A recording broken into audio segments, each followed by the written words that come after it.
Glória a Deus, aleluia. Louvado e agradecido seja o nome do nosso Deus.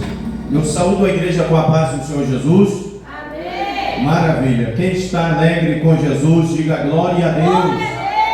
Pega a Bíblia, a palavra do Senhor, primeiro livro dos Reis, capítulo de número 17, versículo de número 14. Aleluia. Glória a Deus. Leitura sobre a viúva de Serepta. Aleluia. Primeiro livro dos Reis, capítulo de número 17, versículo de número 14. Santo, exaltado, glorificado e eterno é o nosso Salvador Jesus. Aleluia. Primeiro livro dos Reis, capítulo 17, versículo 14. Quem achou, diga amém. Amém. A palavra do Senhor está escrito assim: porque assim diz o Senhor de Israel: a farinha da panela não se acabará, e o azeite da botija não faltará, até o dia em que o Senhor dê chuva sobre a terra. Diga glória a Deus. Hoje é o quarto dia da campanha com o tema O Deus que provê. Ele é o Deus que provê o que é necessário para os seus. Desocupe as suas mãos. Vamos fazer uma breve oração, nosso breve clamor juntos nesse momento, aleluia, para já ouvirmos a pregação da palavra do nosso Deus. Ore ao Senhor, fique à vontade para clamar. Tenha liberdade para falar com o nosso Salvador Jesus. Tenha liberdade para clamar na presença dele. Ore, peça para ele trazer a bênção para a tua vida. Ele é o Deus que provê. O nosso Deus é o Deus de providência. Ele é o Deus que faz milagre. É o Deus que providencia o que os seus filhos necessitam, o que os seus filhos precisam. Ele provê muitas das nossas petições. Ele provê a resposta. Ele traz retorno, porque ele é Deus fiel que cuida de cada um de nós. Pai, o Senhor é Deus de providência, o Senhor é Deus de provisão, o Senhor é Deus que trata com seus eleitos, com seus filhos, o Senhor é Deus que abre as portas, o Senhor é Deus que quando abre a porta não há quem possa fechar, o Senhor é Deus que quando fecha a porta também não há quem possa abrir. E nessa tarde nos reunimos para clamarmos nesse quarto dia de propósito nesta semana, diante do Deus prover. Te suplicamos o milagre, a resposta, a cura, a libertação. Te suplicamos a tua providência, a salvação para o nosso parente, a salvação para os nossos colegas e amigos, para os nossos vizinhos e conhecidos. Salva, liberta, transforma, que eles possam congregar-se juntamente conosco em tua casa, em tua presença, que os nossos colegas, nossos amigos e familiares se verdadeiramente aos teus pés, porque quando a humanidade estava perdida, quando a humanidade estava caminhando sem rumo, o Senhor proveu a salvação, dando teu único filho, aleluia, para que todo aquele que nele crê não pereça, mas tenha direito à vida eterna. O Senhor já proveu o caminho e a porta da salvação para quem crê. Então que a nossa família, os nossos parentes, os nossos colegas e amigos e vizinhos se rendam aos teus pés, alcançando a providência da salvação do Senhor. Fala conosco nesta tarde. Usa, Senhor amado, os lábios do pregador. Fala aos nossos corações e que possamos entender a tua palavra e saber o que fazer e como agir, no nome de Jesus. Amém. Glória a Deus. Pode sentar. Já passamos aqui a oportunidade ao diácono Fábio, segundo pastor aqui da PPVH. Deixa Deus te usar no nome de Jesus. Glória a Deus, aleluia. Tu é maravilhoso, Jesus. Aleluia. Glória a Deus. Eu cumprimento a amada igreja com a paz do Senhor Jesus. Amém, meus irmãos. Hoje, quarto dia dessa campanha, o Deus que provê, né? O nosso Deus provedor. E essa leitura, ela é uma leitura muito conhecida. Esse milagre ele é grandioso, né? Feito da parte do Senhor na vida dessa viúva e na vida desse profeta, na vida daquela família que estava com uma pobreza extrema. E tem coisas que nós precisamos analisar antes da gente entrar no cerne da nossa mensagem. Que a princípio a gente observa o contexto onde esse cenário se desenvolveu.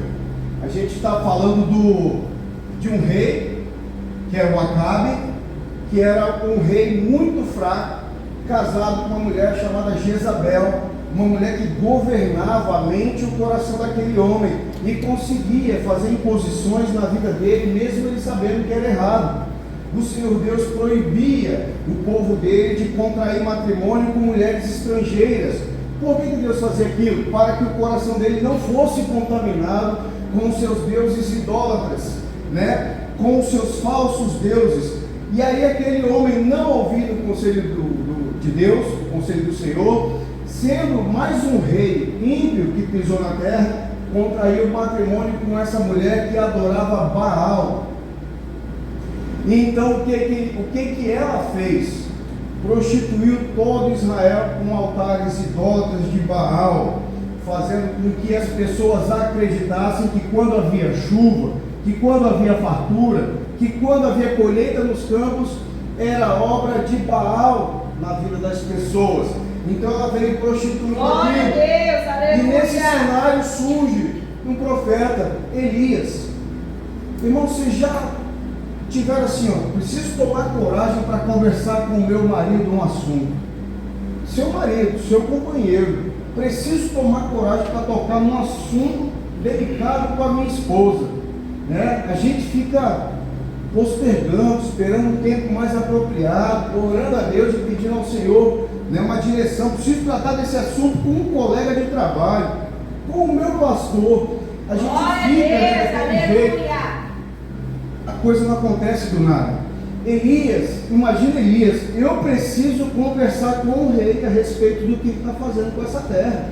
Imagina quanto tempo ele ficou sofrendo aquela angústia e vendo tudo caindo, tudo indo por água abaixo, o povo cada vez mais afastado da presença do Senhor, o povo cada vez com o coração voltado para os falsos ídolos, botando a sua dependência, a sua confiança naqueles que não eram dignos para ter. Glória a Deus, então imagina quanto tempo este homem ficou orando a Deus: Senhor, muda a sorte do teu povo, Senhor, age, faz algo, Senhor, até que ele entendesse que não ia depender de ti. Eu estou levantando você, um homem simples, um homem que não é conhecido para fazer uma grande obra. Através da sua vida eu vou aparecer. Então, nesse tempo de crise, Deus procurou um homem simples para fazer aquilo. E hoje em dia, na nossa sociedade, está repleto de homens de Deus que não são simples. É verdade, Jesus. É impressionante, hoje em dia os homens de Deus são vistos como estrelas. É verdade. Né? Usando roupa cada vez mais cara, grifes cada vez mais altas. A igreja, o tempo passando de pai para filho, como se fosse uma empresa da fé, o mercado. Então a gente tem visto, para tentar contato com um homem desse, você não fala com ele, são com secretários, são com outras pessoas.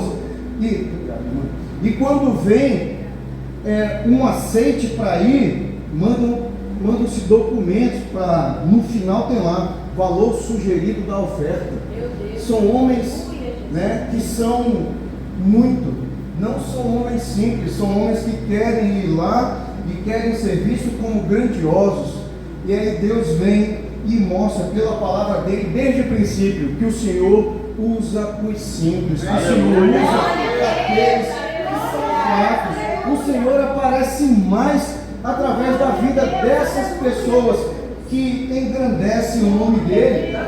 E o que eu acho mais curioso aqui, quando a gente, no versículo 1 do capítulo 17, onde vocês estão com as Bíblias abertas, está escrito assim: então Elias, o tisbita, quando Elias finalmente aparece na Bíblia, dos moradores de Gileade, disse a Acabe, ele teve coragem de chegar ao rei e falar na face dele, o tempo que ele vinha orando para falar isso: vive o Senhor, Deus de Israel, perante cuja face estou, que nestes anos nem orvalho, nem chuva haverá, senão segundo a minha palavra.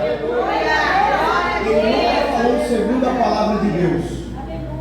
Ele está falando segundo a minha palavra.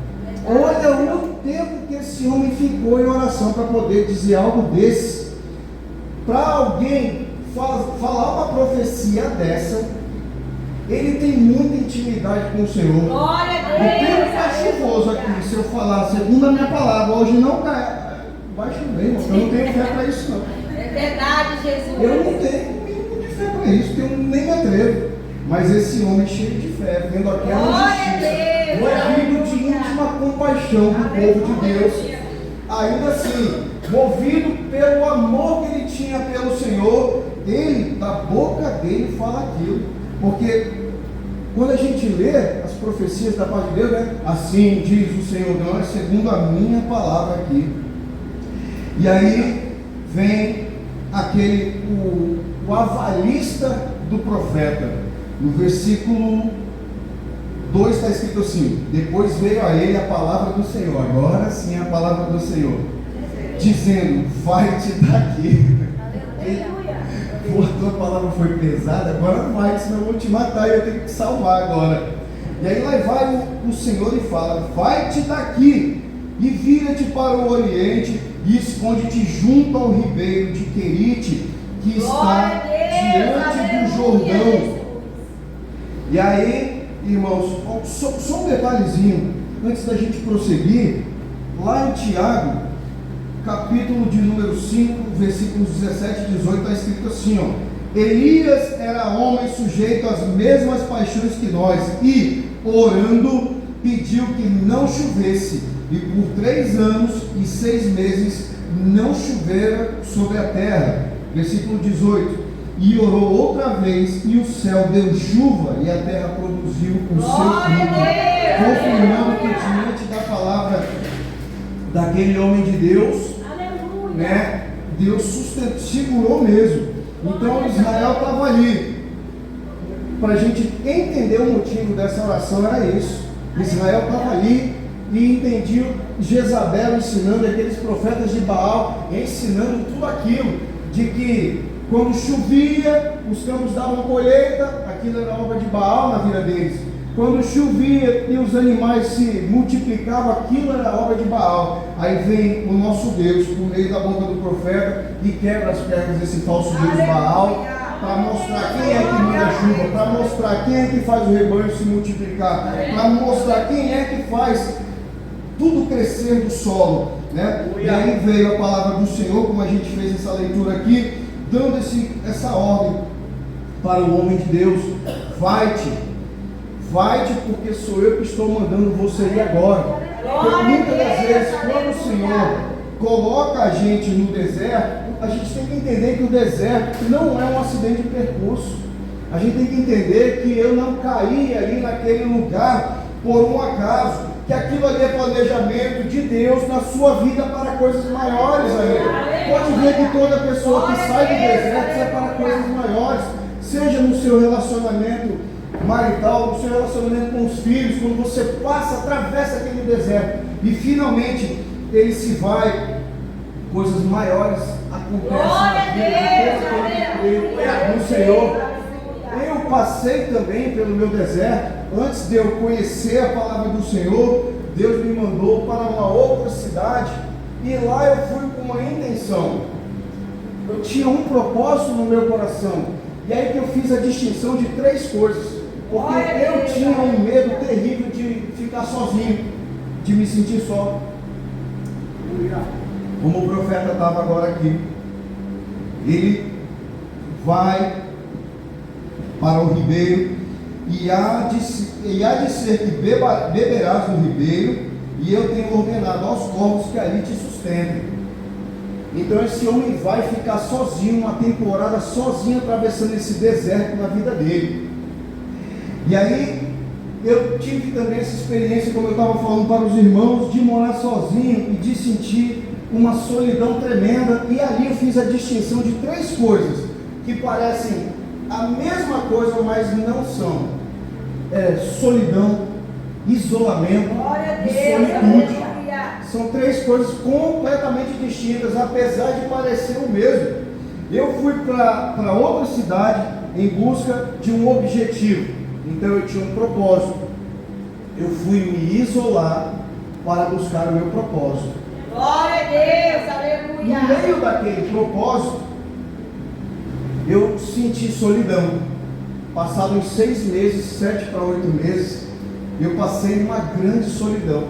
Então eu vim de férias para casa, quando eu tive todo o convívio com a minha família e retornei para lá, eu fiquei sem forças. Passei 3 dias deitado na cama. Aí eu estava entendendo que já estava se tornando um princípio de depressão. E aí eu sem forças para agir naquele momento, foi quando eu peguei a Bíblia e comecei a conversar com o Senhor. E comecei a perguntar dele o que era verdade, o que era mentira nisso daqui. Eu tinha ganhado a palavra do Senhor de uma pessoa e me aventurei na leitura dela. E aí que eu entendi a terceira fase, que era a solitude. Solidão, isolamento e solitude são uma diferente da outra, né? Como eu estava dizendo, o isolamento ele é neutro, ele não é positivo nem negativo. Você tem um objetivo em mente e quer cumprir ele, perfeito, legal, é neutro.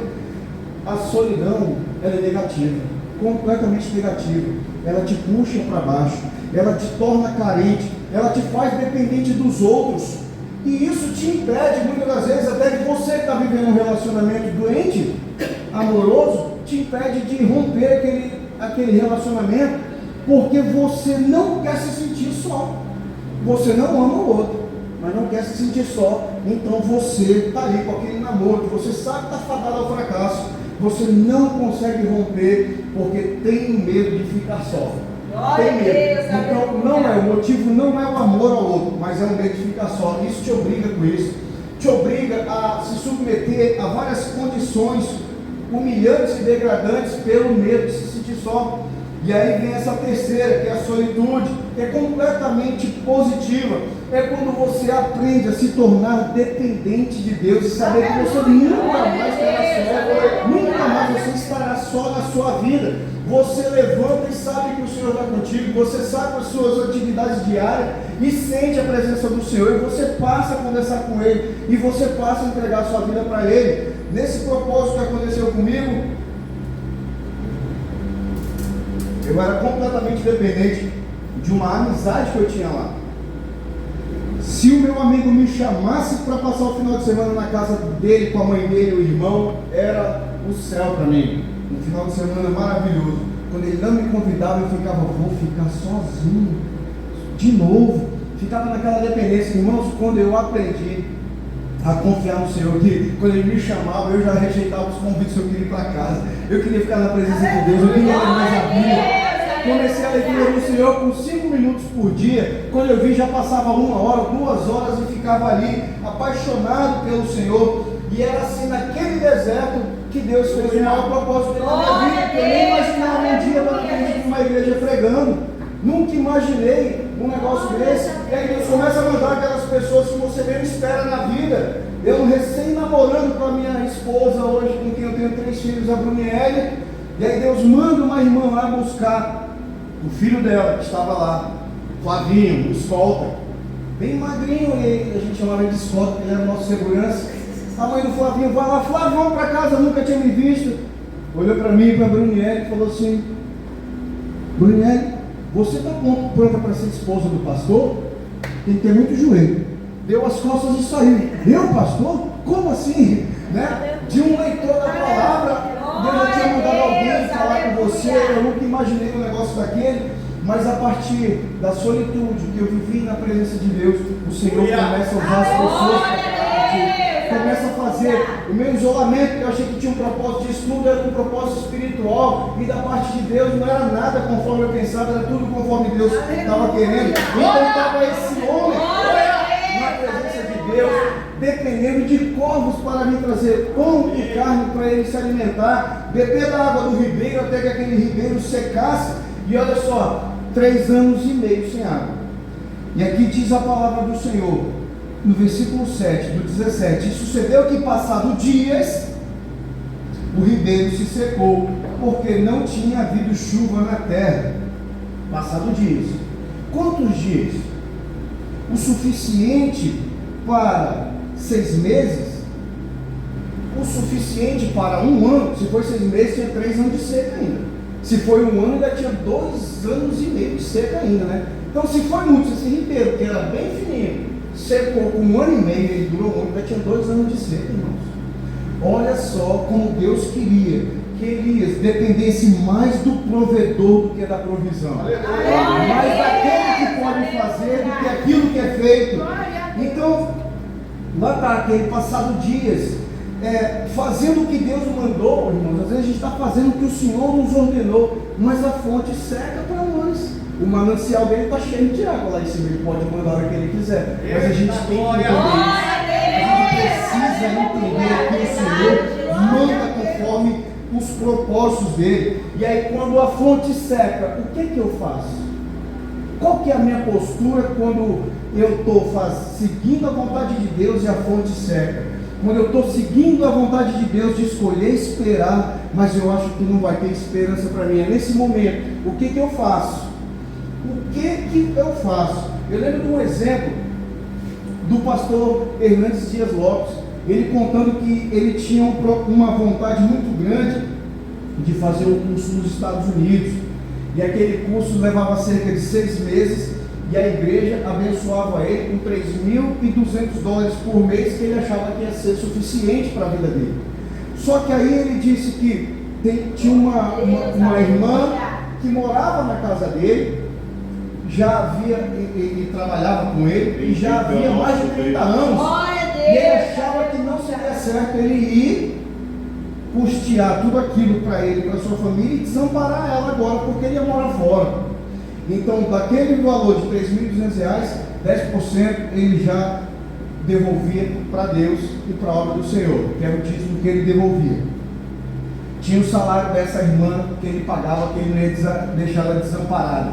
Ele falou que no final das contas, ele teve que comprar um carrinho velho lá nos Estados Unidos, o carro dava problema, ele ficava com $1.400 por mês, e não era suficiente, porque ele gastava cerca de 3.000. E ele recebeu, depois que ele viu que ele estava por aqui, ele tinha 2 opções: ou ele voltava, porque não ia dar certo. A irmã que ele tinha deixado no apartamento dele não pôde ficar lá, que pagava o condomínio, ele tinha que pagar o condomínio do apartamento dele. E falou: agora, ou eu volto para o Brasil, ou eu vivo. Isso daqui que eu sei que Deus colocou no meu coração, e Ele vai prover. Então o Senhor vai prover. E ele decidiu ficar, sem nada no bolso. Recebeu um convite para ir pregar a 2.000 quilômetros de onde ele estava. E lá onde ele chegou, no último sermão dele, o pastor pegou o microfone e falou: o estudante, o pastor Hernandes Dias Lopes é um estudante, e nós sabemos que todos os estudantes são lisos. E era verdade. Se alguém tem uma oferta para fazer na vida deste homem de Deus, por favor, se apresente aqui. E a igreja juntou $5.500 para ele. E ele pôde pagar o conserto do carro e mais. Aquele pastor falou para ele: Deus tocou no meu coração para até terminar o teu curso, eu vou ofertar $300 por mês para você. Depois ele foi pregar em outro lugar, 2.500 quilômetros de distância, uma nova oferta de $2.500 para ele.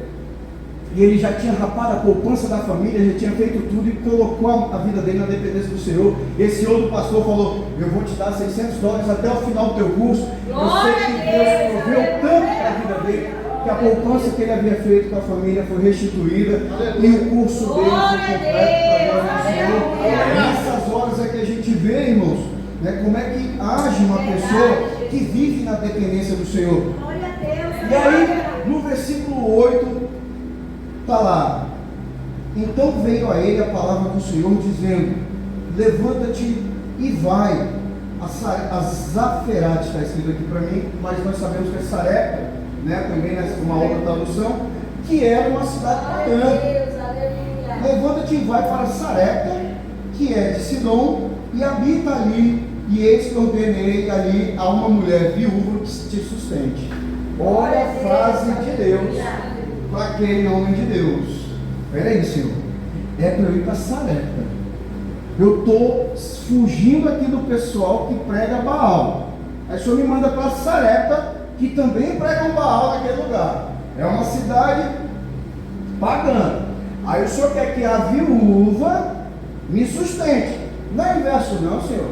Não é eu ir lá para ajudar essa viúva, né? Não é caminho, eu não tenho mais nada. Eu estou só fugindo da morte. O que você está falando? Você não está me dando um ministério não, para eu ir lá e cuidar dessa mulher? Pelo menos eu tenho um ministério. Não. É que você entendeu? A viúva que vai te sustentar. Escuta o que eu estou te falando, meu filho. Vá. Então, Deus ele age na contramão de tudo.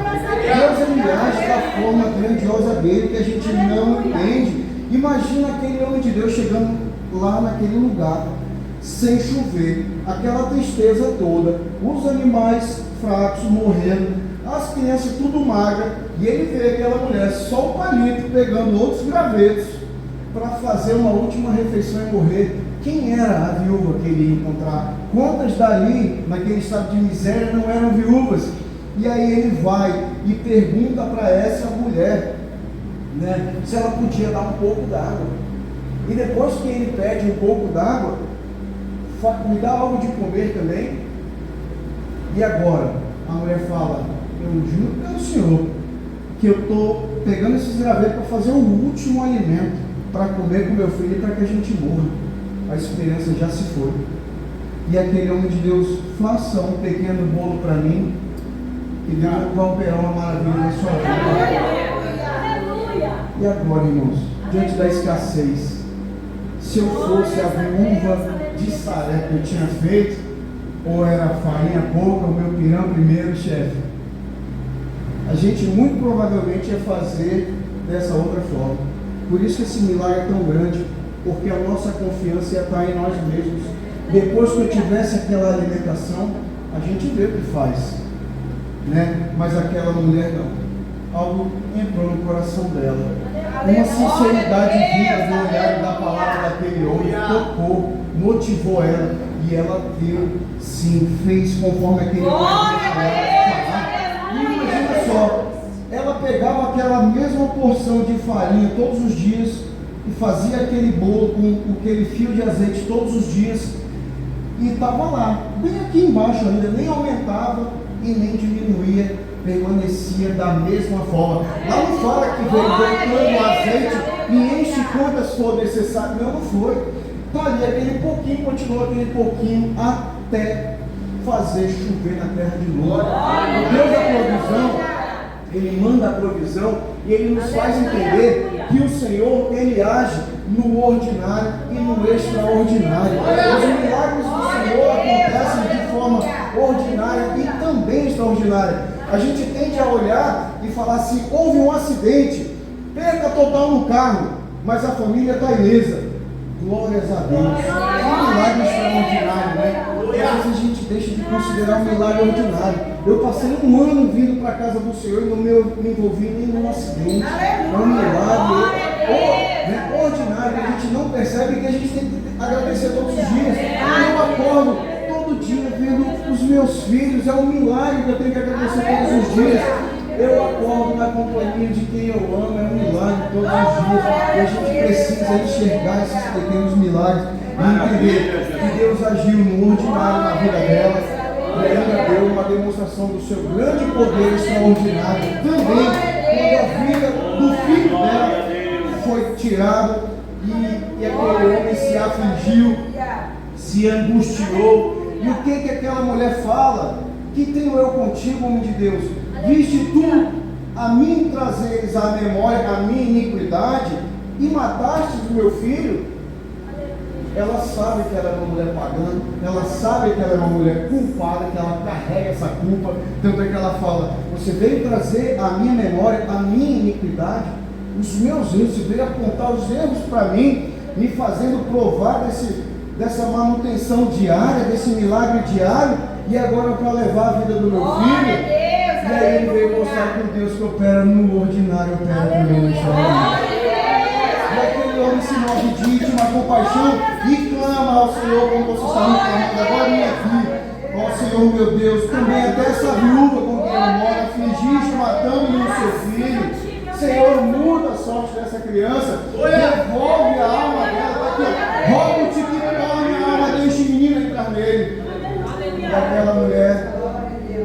recebe o sopro de vida na sua casa, na sua família.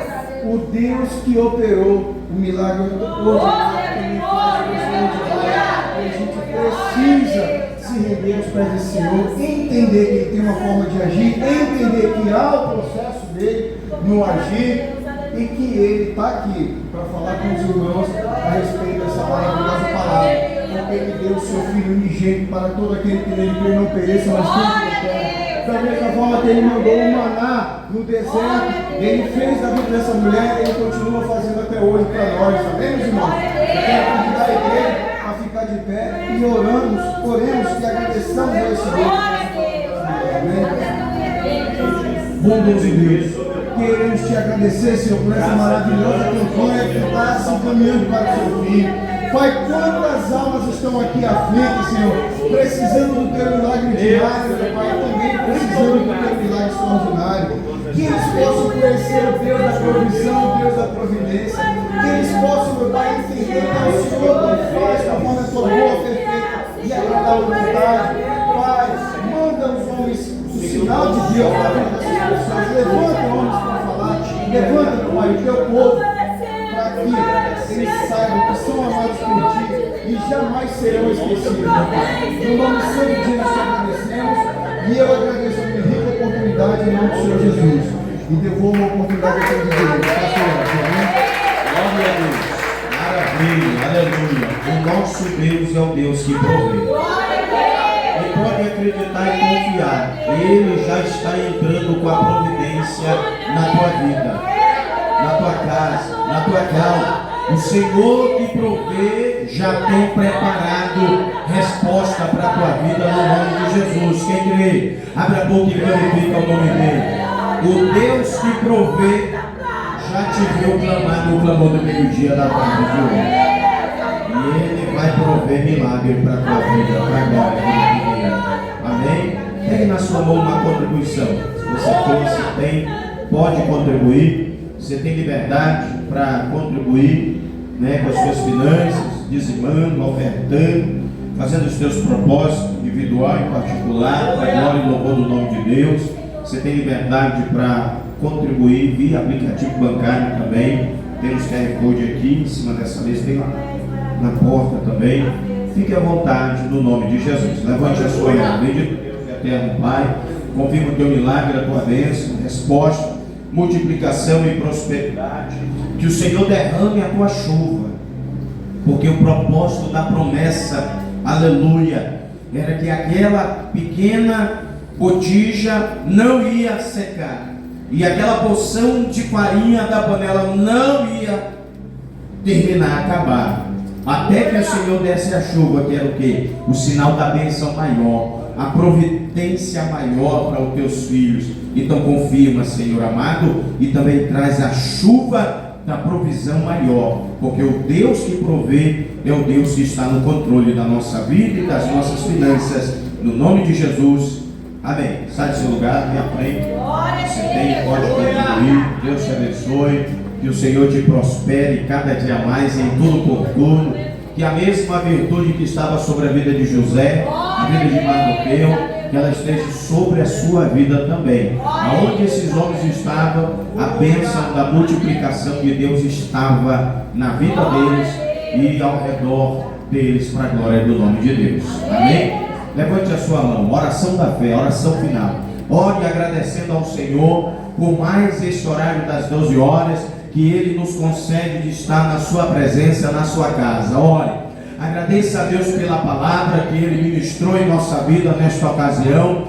Agradeça a Ele pela manhã do dia de hoje, que já com vida e com saúde, para a glória do nome de Deus, já vivemos. Agradeça a Ele também, porque já iniciamos a tarde de mais um dia, com vida, com saúde em sua presença. Agradeça a Ele, aleluia, porque Ele não te esqueceu, Ele não te esquece, não te desampara, Ele não se ausenta da tua vida e nem te abandone. Agradeça a Ele, aleluia. Pai, te agradecemos por mais uma manhã, por mais um clamor do meio-dia, por mais uma tarde que iniciamos. Agradecemos ao Senhor por mais um dia de vida. Te louvamos, ó Santíssimo Deus, e te agradecemos pelo pão de cada dia, pelas vestes, os calçados, pela água, o oxigênio.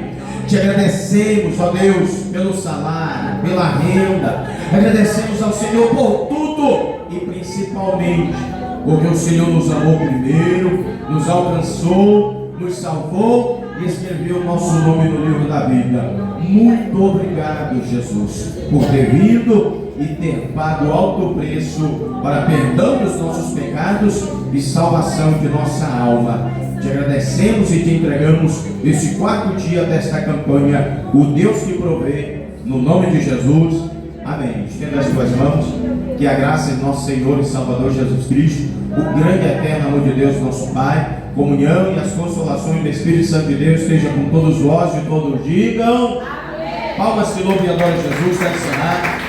Venha à frente receber a ministração com óleo sobre a sua cabeça.